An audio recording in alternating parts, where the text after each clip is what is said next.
정리가 되면 제일 먼저 할 일이 뭡니까? 대대적인 당원 교육으로 들어가야 돼요. 그리고 당이라는 게 차세대 정치 지도자를 양성해야 돼요. 여기에 전력을 다 갖추어야 된다. 저는 그렇게 생각합니다. 앞으로 올 지자체, 앞으로 나갈 사람들 불러다 교육시켜야 되고, 국민 속으로 들어가서 당의 이념과 가치를 설명하고, 국민들이 현장에서 느끼는 괴로움을 듣고, 투의 소통을 지속적으로 해나가야 됩니다.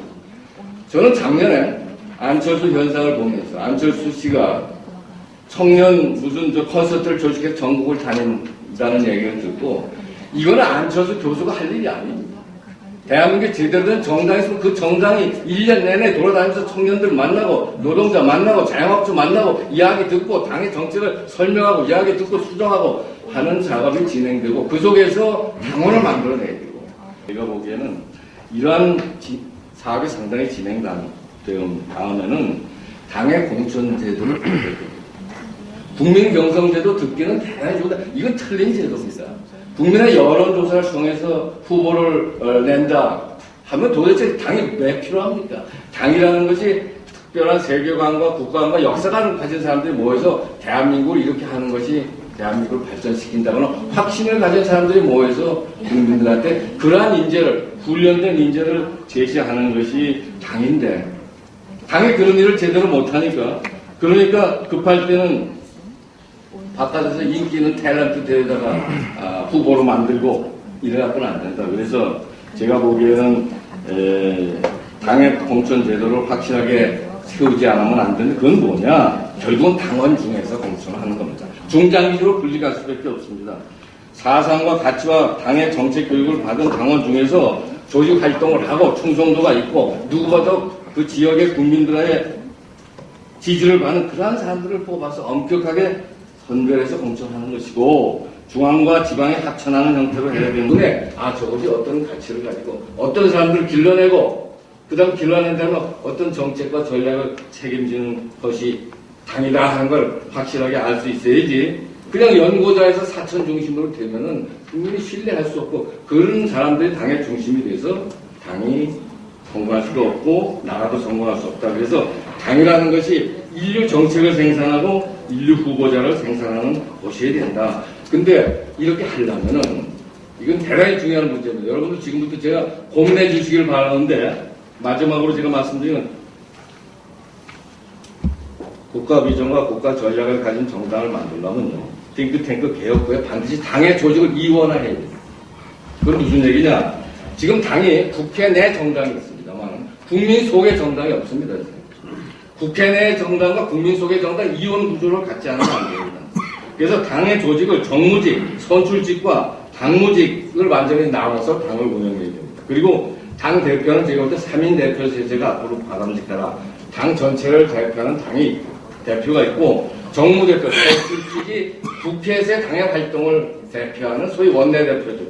정무대표가 있고, 그 다음에 당원을 대표해서 전국을 다니면서 활동하는 당무대표가 있어야 됩니다. 그래서 당을 이원 구조로 만들고 이원화하고 당을 3대표로 해가지고 이렇게 당을 근본적으로 구조 개조를 해서 당 중심의 체제를 강화시키지 아니하면은 제가 볼 때 국가 전략을 가진 정당으로 거듭나기가 어렵다, 이렇게 생각합니다. 여러분, 중국 공산당이라는 게 있습니다. 중국 공산당은 어느 정당보다 국가 전략을 소중히 하는 중국 공산당은 공산당에서 인재를 키우고 안에서 길러내고 당원을 훈련해서 훌륭한 정치 지도자를 만듭니다. 대의원, 전국 대의원 대회에 나가는 건 당에서 특별한 사명을 갖고 나가는 겁니다.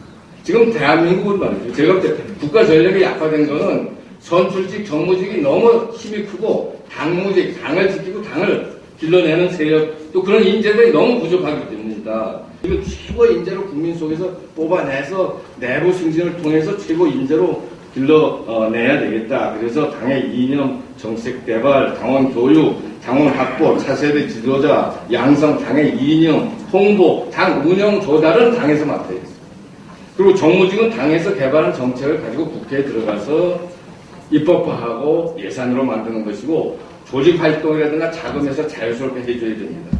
그래서 오로지 정무에 이렇게 이원 체제로 해야지 제가 볼 때 당이 중심이 되고 당이 정책을 가질 수 있고 정책에 기반된 철학을 가질 수 있고 그 정책이 당에서 한번 결정이 되면 저는 지속될 수 있다. 그래서 국회 내에 있는 정당과 국민 속에 있는 정당을 이원화하고 사실은 새누리당의 본부는 여의도에 있을 이유가 없습니다.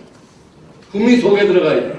국민과 1년 내내 대화해야 되고 국민과 1년 내내 자기들 사상을 선전해야 되고 정책을 설득해야 되고 국민들의 현장의 목소리를 듣는 작업을 하지 않으면 정말 대한민국의 미래를 선진화 통일을 끌어갈 수 있는 정당을 만들기 어렵지 않겠느냐. 그런 큰 방향으로 우리가 세우고 1차 단계로 오늘 우리가 띵크탱크 개혁을 논의하는 겁니다.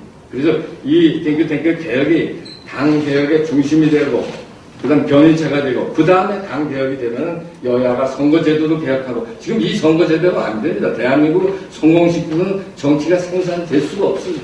끊임없는 갈등과 비생산적인 분열만 이야기하는 선거제도 고치고 그 다음에 의회제도 고치고 그래야지 대한민국의 정치개혁이 완성되는 거 아니냐. 그래서 이 방향으로 지금 나가는 큰 시작이 오늘부터 시작이 되는 거고 이런 기회를 만든 새누리당의 지도부에 대해서는 크게 축하드리고 크게 기대드리고 그리고 대한민국을 살릴 생각이 있으면은 담대하게 기득권을 포기하고 당이 거듭나서 당이 국민 속으로 들어가는 당이 되지 국회 중에서 맨도는 당으로 돼서 반드시 대한민국을 더 이상 성공 못 시킬 때 있다. 그래서 오늘은 그만큼 중요한 일을 하는 자리다 하는 걸 제가 말씀드리겠습니다. 감사합니다. 여기 이렇게.